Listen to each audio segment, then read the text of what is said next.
Hello, my name is Jessica, and I would like to welcome all attendees to our web seminar today.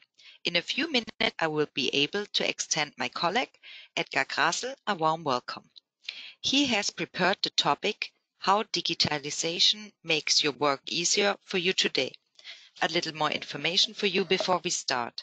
You are muted during the web seminar, but are welcome to ask questions about your GoToWebinar in the questions box at any time.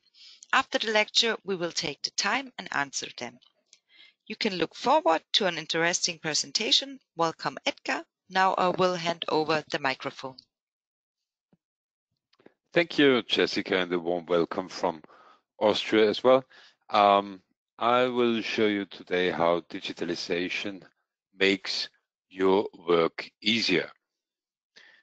So when you saw the webinar 2 weeks ago, then you saw that I explained what are the benefits of digitalization, and the digital transformation, and what those terms mean. And digitalization is the business process of the technologically driven induced change within industries, or in easier words, digitalization is the solution which we can use because we have the technology for it.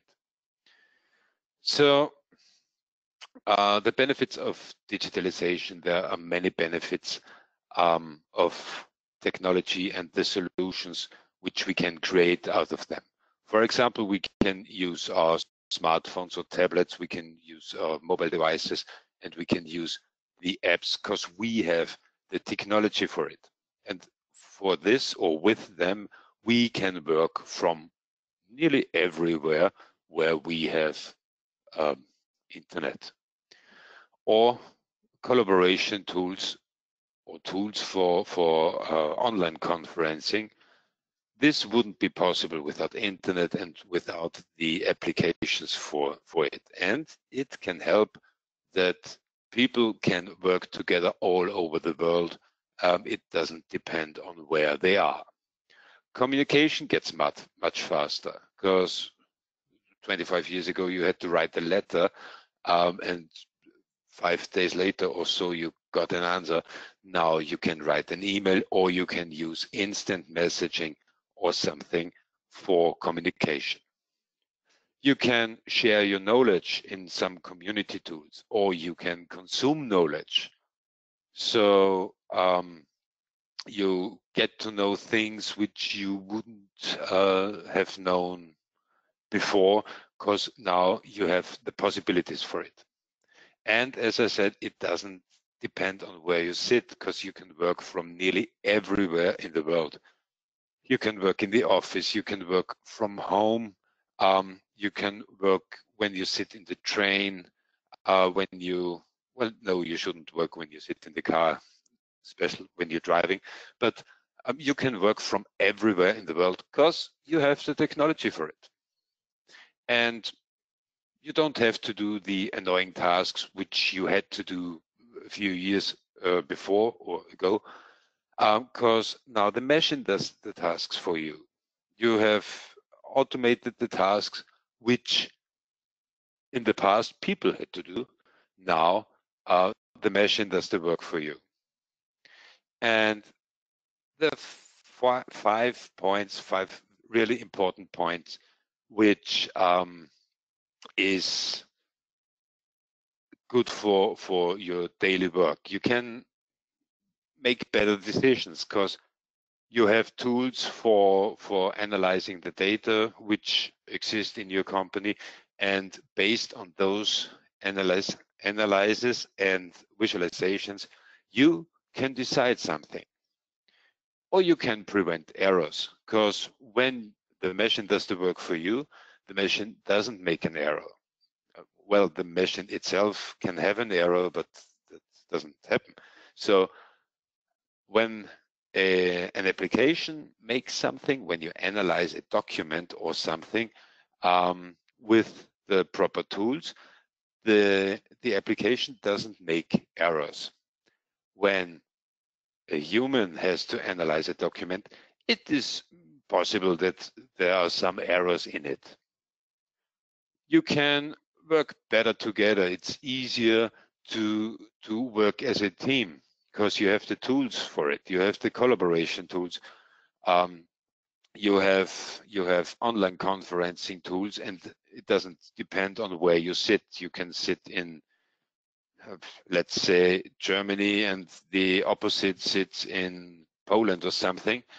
It doesn't matter because through the internet and with the right application for teamwork, you can work together all around the world, and it improves productivity because, well, decisions are made faster and better. There are no errors. You can work together when you sit in the train or something. So productivity gets improved with digitalization. And most of all, it saves time. Time which you can use for other more important things. So, as I said before, annoying tasks, you can let the machine do the work. So for this, you have time to make some decisions or other things which are more important. And this, as I said, saves time. So those are a few benefits of digitalization which we can use today. And I give you an example why you should start with digitalization. When you work in a company and you have, let's say, 30 incoming invoices per day, you have 7,200 invoices a year. That doesn't sound much over the year because, well, you may think a year has 360 days, that's 20 invoices. No, it's not. A year has 200 and something days where the people work, and, well, and you get every day 30 new invoices. And when you get the 30 invoices a day, these are on average 270 invoices, which are in the approval process. Because a invoice which you receive needs on average 9 days until it's ready. So you have in the approval process invoices from 9 days, and this is 270 invoices on average. And, well, 270 invoices, it's not so easy to get an overview here, because when they are all around the way in the company, you can't find them and you don't get an overview. And this is only when you get 30 incoming invoices a day. When the number of incoming invoices is higher, let's say 500 incoming invoices a day, you have 4,500 invoices in the approval process. And this is impossible to get an overview. But with digitalization, it is possible to get an overview over those 4,500 invoices. So, but I'll show you today another example, a much easier example where you can see the digitalization and the benefits of the digitalization in the company for your daily work. So we have a company and we have a CEO. His name is Bodo Kraft, and he can use Elo Analytics to see how many prospects has the company received the last few days or the last 3 weeks. And when he sees the visualization, then he recognizes that the number of prospects which the company receives every day has decreased in the last 3 weeks. So he thinks, well, what can we do to get in contact with our prospects? This question he asks his colleague in marketing and his colleague in sales. And Well, a few years ago, he would have the decision what to do to get in contact for himself. But nowadays he can use other tools, collaboration tools, where he can ask the people if they have some ideas. Maybe there's a brainiac in the company who has a really, really great idea, which he wouldn't think of. And so he can use those tools to ask the people and make a decision with the data he sees in his Elo Analytics dashboard and with the answers he gets from his employees. And this I'll show you now. So, as I said, Bodo Kraft, he uses the Elo web client, and he has Elo Analytics to visualize some data which are stored in Elo. And here's a dashboard for his incoming prospects. And here's the visualization for the prospects over the last 3 weeks. And 3 weeks ago, there were 7. Company received 7. Then 2 weeks ago, there were only 4. And 1 week ago, there were 2. So he can see that the number of prospects is decreasing. That's not good, he thinks. And on the right-hand side, you see the prospects per week, which they should receive, and the prospects per week, which they receive. The target would be around 10, and they receive, well, on average in the last 3 weeks, it's about, I don't know, something like 2, 6, 7, 13, 4. No, it's 2 less. So now he thinks, well, what can we do to get in contact with our prospects? And for this, he asks his employees a question. And how can he do this? He could either call them and say, Fritz and Verona, do you have some ideas how we get in contact with our prospects? Or he could use he could make a survey. He could ask every employee in the company, and then he will get an answer. So for this, he uses the built-in Elo feed. And with the built-in Elo feed, you can make a survey by clicking here on Create Poll. So he asks the question, how can we get in contact with our prospects? And he has 2 ideas. He says, oh, well, let's make some phone calls, or let's make a mailing, or one more, let's make webinars. And he has some additional options. He can allow a multiple choice so that the people in the company can answer or can take 2 or 3 answers, and he can allow them to add answers. And this poll he sends to the marketing. Oh, sorry. Oh, here it was. And to customer service. So the question will be sent to those groups, to the whole marketing group and to the whole customer service group. I think that's around 10 employees in the company, and they will get the poll and can answer it and can add more answers. And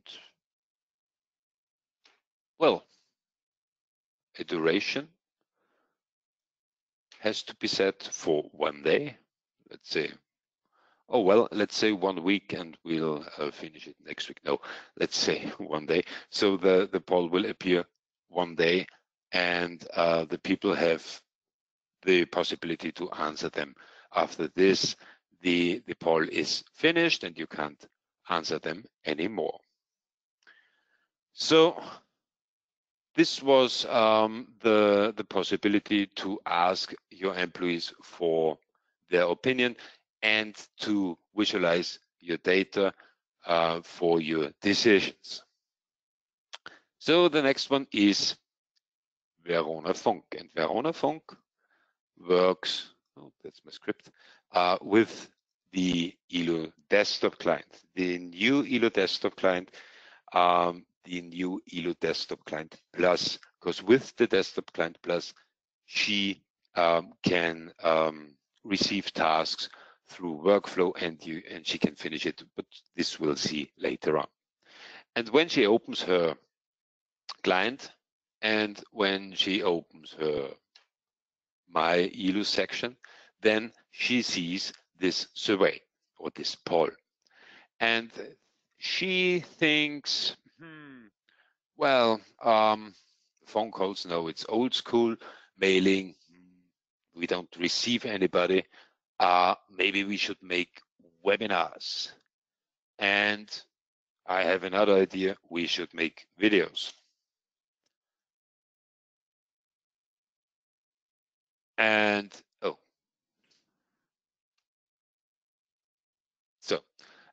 and she answers webinars and videos. So this was the first part for Verona Funk. She will be seen later on. The next employee, which can help to find the right answer, is Fritz Keil. He works in marketing, in the marketing department, and he works with the ELO Java client because he uses his client very often. And when he opens it, he sees his My ELO section on the start screen. And there he sees, well, yeah, Bodo Kraft has asked me a question, how you get in contact with the prospects. And he thinks it would be nice when we would make some webinars and we would make some videos. So the answers are stored in the poll, and Bodo Kraft gets an announcement when somebody answers this, and he can see it, how the answers increase or do not increase. So with this, based on this, he can make a decision, well, okay, 50% said, well, webinars would be cool, and 50% said, well, videos would be cool. Phone calls and mailings, maybe it's really old school. So let's make webinars and videos. So he made a decision and he called Fritz Keil and said, well, Fritz, yeah, let's make some webinars. And can you make some structure for it in ELO where the people can work with? And he says, well, yes, I have a structure for this because we had webinars in the past and we can use it for our webinars. So he moves to his archive into the marketing section, and the marketing section is very, well, yes, clean. And there's a folder for webinars and videos, and here you see there is already a webinar stored. And there is a structure in it where you can store your files and you can use the files later on or something. And when he wants to add a new webinar structure, he can move to organize, structure, and select insert default node index. And here you can select a new webinar structure. This he has prepared 3 weeks ago or something, or 2 years ago. And when he selects create the new webinar structure, then a new webinar structure is created with some subfolders where you can store your documents, a presentation template which you can use, a PowerPoint presentation template which you can use for the webinar and some other subfolders and a checklist for the webinars. Because maybe you've seen this webinar, you can use Elo Knowledge to write an article, what to or how to set up a webinar. And based on this, they made a checklist for webinars. So the checklist you can use for an overview. Well, first of all, you should select a topic. Then you should define a title, a nice title, not a extra long title. You should save the date, create the presentation. You should make a tech check. And maybe you record the webinar, then you should make the recording. And when you say, okay, well, I have selected a topic, then you can tick this. And everybody else sees that the topic is selected. So he created the structure, but he isn't responsible for this webinar. Responsible for this webinar should be Verona Funk. And for this, he makes a new task. He creates a new task and he starts a new workflow.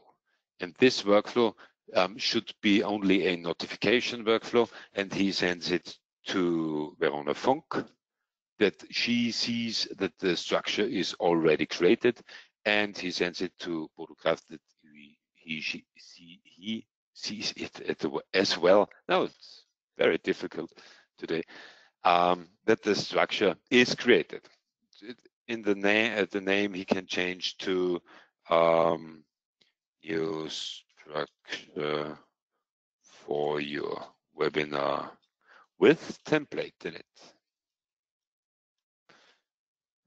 And then he selects OK, and the workflow starts. And Verona Funk and Bodo Kraft get a notification in the task section where they can see that the structure for the webinar is created. So let's go back to Verona Funk. She uses, as I said, the new Desktop Client Plus, where she can select or work with tasks and workflows, which you couldn't before, or which you can't when you don't have the Plus version of the desktop client. So she's much too fast because there's nothing in it. Now there's something in it. And here's the notification. And she sees that the structure for the webinar is created when she selects the full screen mode. And she makes a go-to. Then she gets into her structure, and there she sees, oh, well, yeah, checklist, some folders, a presentation template. That's really cool. And here you can start to work. So this is the second view, the normal view of the desktop client. So she has seen the notification, and for this, she says pass workflow forward, and confirms the notification, and the task is finished. And with this section, she can start to work now. Maybe she starts with the presentation template. She checks it out and starts with her presentation. Looks familiar. How shall we call the next one? How to analyze your data or something. And there she can work, and she can save it, and she can check it in. That's normal base function from Elo. Every time you work on a document and you check it out and check it in, then you get a new version. So she makes a new version, she creates a new version. But she also has a script for this. Well, maybe I should extend this with script or something. The script for the webinar, how to use analytics, is very easy. It only says show them how analytics works. So this is a normal script for our webinars. And the desktop client is created for, or is optimized for working with Microsoft Office. So you can now store this document as you see here. This one is in German, I know.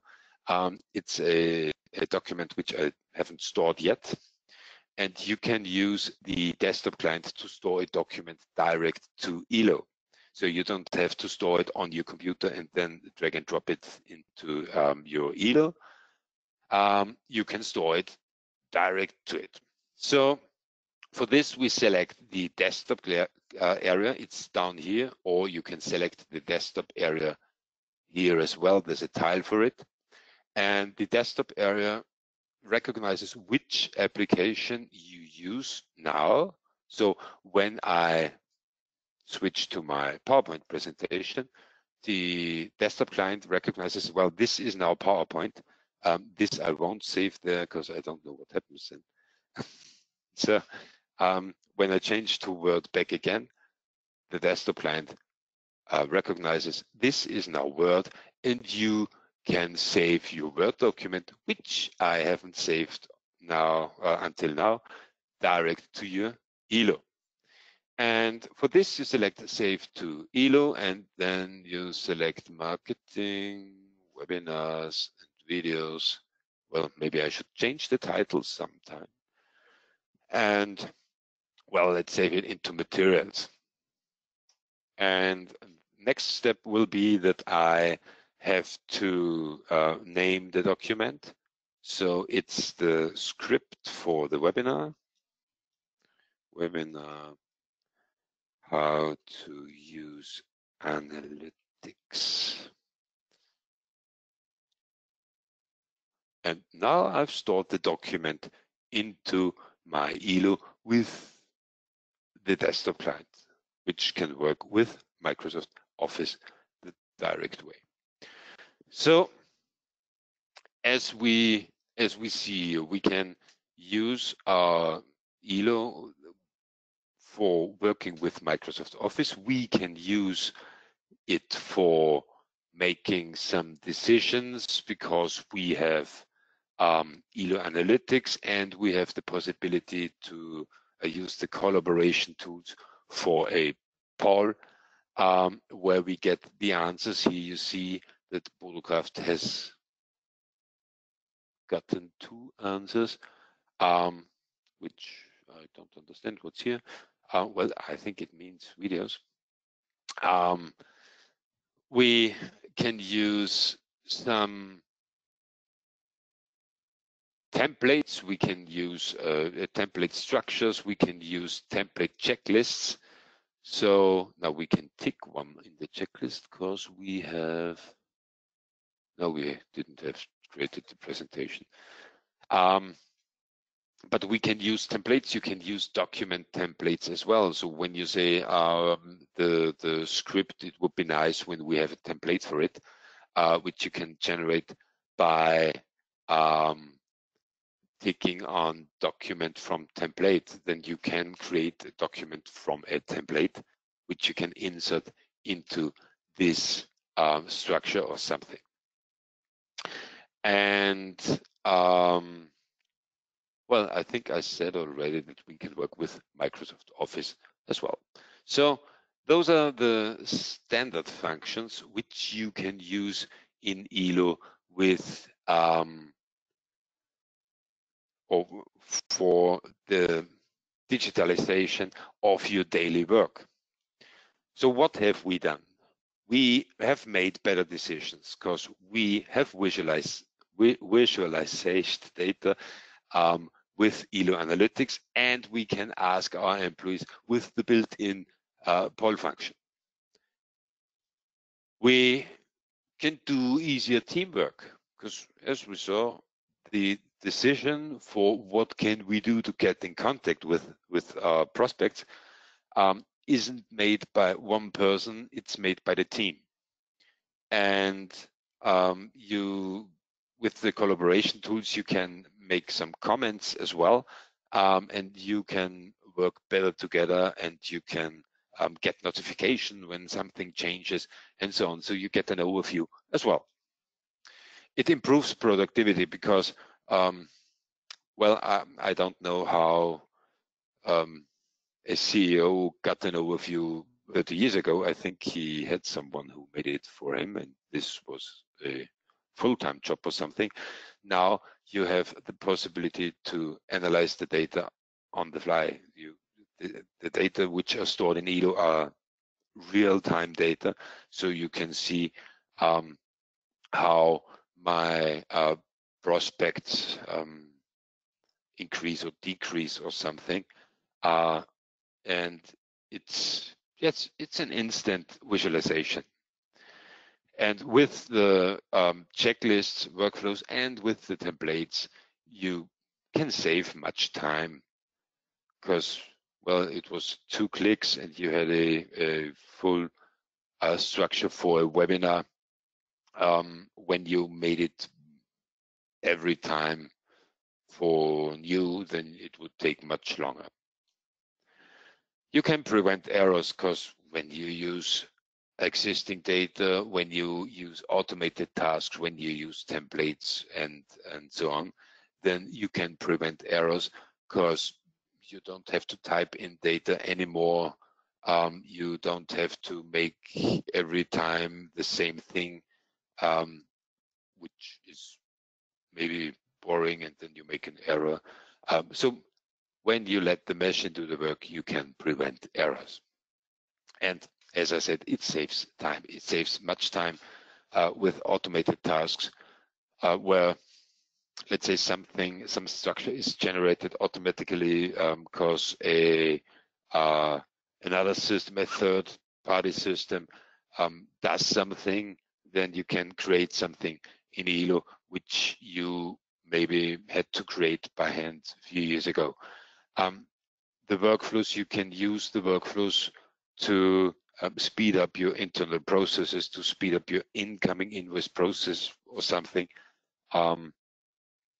So to save time, to have time for more important things than making something the 5th time or something. So that's how Elo helps you with your digitalization. You get dashboards for an overview with Elo Analytics or with the built-in dashboards which come with the Elo Business Solutions.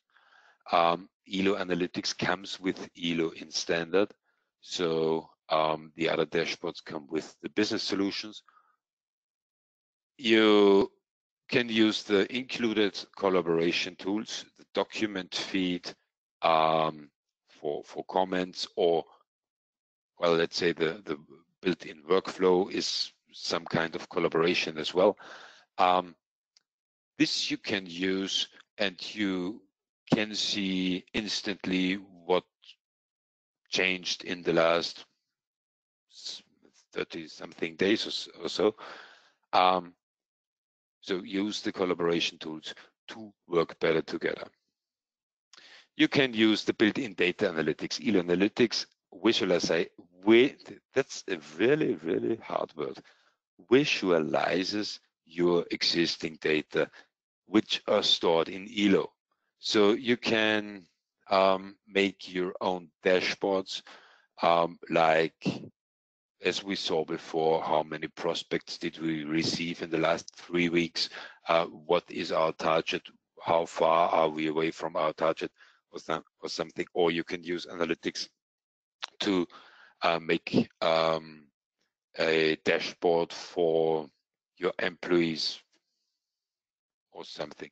Well, it depends on you which data are stored in your Elo and what you want to visualize.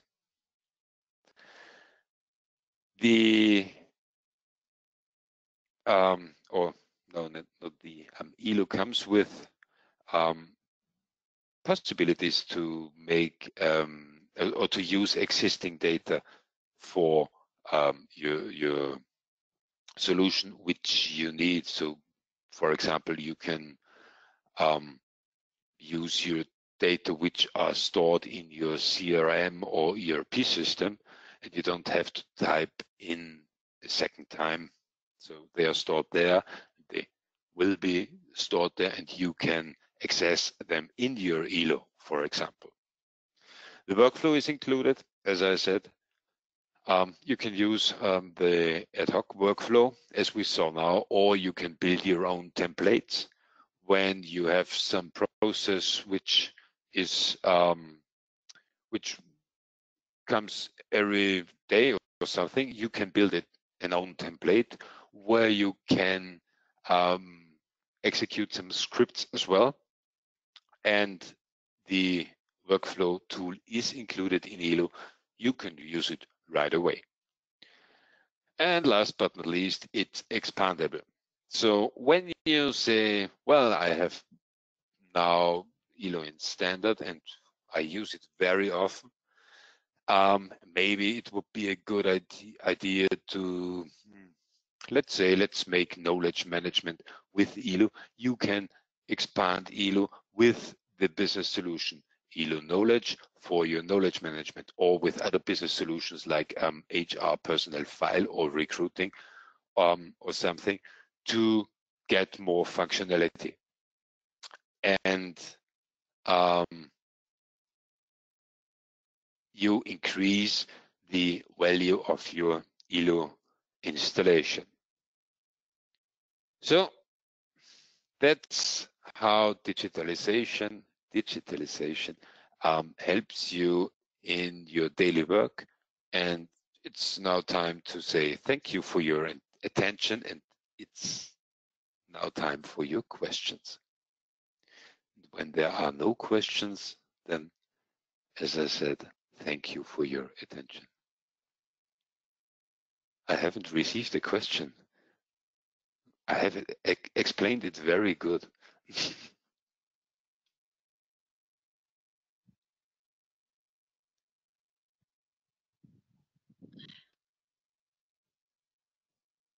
So, do you have any questions? No? So perfect. Thank you, Edgar. Thank you for the interesting presentation.